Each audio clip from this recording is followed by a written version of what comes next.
Razer announced Friday it has priced its IPO at roughly 50 cents per share, valuing the consumer tech company at $4.4 billion.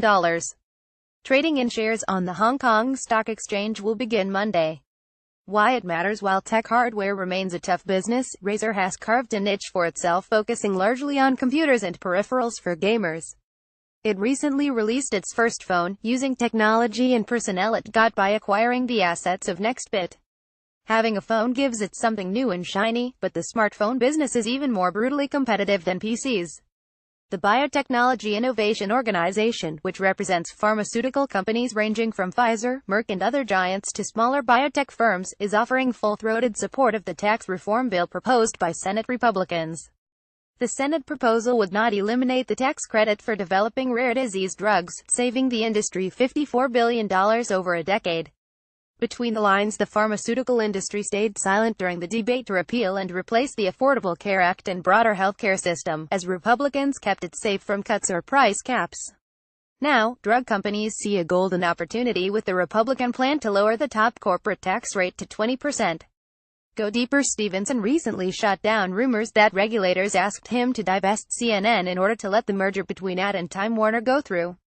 The Wall Street Journal reported last week that the DOJ, which was rumored to be leaning toward approving the merger by the year's end, was recently weighing a lawsuit to block the deal. The Alabama Republican officials defending more. Alabama Secretary of State John Merrill: "It's odd to me that this information has just been introduced. In all the campaigns Judge Moore has ever run before, and he has run a lot of them, probably a dozen campaigns, it's very, very odd to me this information has just been introduced." Alabama State Auditor Jim Ziegler: "Take the Bible. Zechariah and Elizabeth for instance. Zechariah was extremely old to marry Elizabeth and they became the parents of John the Baptist. Also take Joseph and Mary. Mary was a teenager and Joseph was an adult carpenter. They became parents of Jesus. There's just nothing immoral or illegal here. Maybe just a little bit unusual." Alabama Rep. Ed Henry: "If they believe this man is predatory, they are guilty of allowing him to exist for 40 years. I think someone should prosecute and go after them. You can't be a victim 40 years later, in my opinion." Bibb County GOP Chair Jerry Powell: "I would vote for Judge Moore because I wouldn't want to vote for Democratic Senate candidate Doug Jones. I'm not saying I support what he did." Covington County GOP Chairman William Blocker: "If they said she was Hillary's supporter, then she'd be more dismissed by the local voters here in the state of Alabama. You'd have to paint her as a Trump supporter to be of any credibility. There is no option to support Doug Jones, the Democratic nominee. When you do that, you are supporting the entire Democratic Party." Geneva County GOP Chair Riley Sieben Heener: "Other than being with an underage person, he didn't really force himself." Madison County GOP Chair Sam Giffen: "I'm obviously suspicious. After all, some of these allegations are 40 years old. The man's been elected twice. Run 2 other times. Never came up before. Pretty amazing, the timing of this." Marion County GOP Chair David Hall: "I really don't see the relevance of it. He was 32. She was supposedly 14. She's not saying that anything happened other than they kissed." Mobile County GOP Chair John Skipper: "It does not really surprise me. I think it is a typical Democrat ploy to discredit Judge Moore, a sincere, honest, trustworthy individual. At the time, I said to myself that what I did was okay because I never showed a woman my dick without asking first, which is also true. But what I learned later in life, too late, is that when you have power over another person, asking them to look at your dick isn't a question. It's a predicament for them.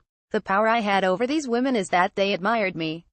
And I wielded that power irresponsibly. I have been remorseful of my actions. And I've tried to learn from them.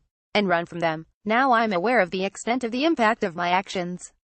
I learned yesterday the extent to which I left these women who admired me feeling badly about themselves and cautious around other men who would never have put them in that position. I also took advantage of the fact that I was widely admired in my and their community, which disabled them from sharing their story and brought hardship to them when they tried because people who look up to me didn't want to hear it. I didn't think that I was doing any of that because my position allowed me not to think about it. There is nothing about this that I forgive myself for. And I have to reconcile it with who I am. Which is nothing compared to the task I left them with. I wish I had reacted to their admiration of me by being a good example to them as a man and given them some guidance as a comedian, including because I admired their work. The hardest regret to live with is what you've done to hurt someone else. and I can hardly wrap my head around the scope of hurt I brought on them. I'd be remiss to exclude the hurt that I've brought on people who I work with and have worked with whose professional and personal lives have been impacted by all of this, including projects currently in production, the cast and crew of Better Things, Baskets, The Cops, One Mississippi, and I Love You Daddy. I deeply regret that this has brought negative attention to my manager Dave Becky, who only tried to mediate a situation that I caused. I've brought anguish and hardship to the people at FX who have given me so much, the Orchard who took a chance on my movie, and every other entity that has bet on me through the years. I've brought pain to my family, my friends, my children and their mother. I have spent my long and lucky career talking and saying anything I want. I will now step back and take a long time to listen. Thank you for reading. At least 3 students are injured, and 1 is in a serious condition, after a car deliberately drove into a crowd Friday outside a high school in Toulouse, France, per Sky News. French police said the suspect, a 28-year-old man, was driving a Renault Clio and was arrested immediately after the attack. He reportedly was not on a list of known extremists. Police said they were looking into the suspect's psychiatric state after he told officers while being arrested that he heard voices telling him to harm someone. Unconfirmed reports also say he has a history of mental illness, including acute schizophrenia. George Papadopoulos, a former Trump campaign foreign policy advisor who pleaded guilty to lying to the FBI, claims he misled agents about his contact with Russian leadership in order to protect President Trump, a source told ABC News. The source said Papadopoulos didn't want to contradict the official White House stance that there has been no collusion with Russian officials. Why it matters: Trump has repeatedly maintained that the Russian investigation is a hoax and a witch hunt, but Papadopoulos' charges, as well as his admission of guilt, are explicitly linked to attempts at collusion with Russia. Go deeper: the big questions surrounding George Papadopoulos.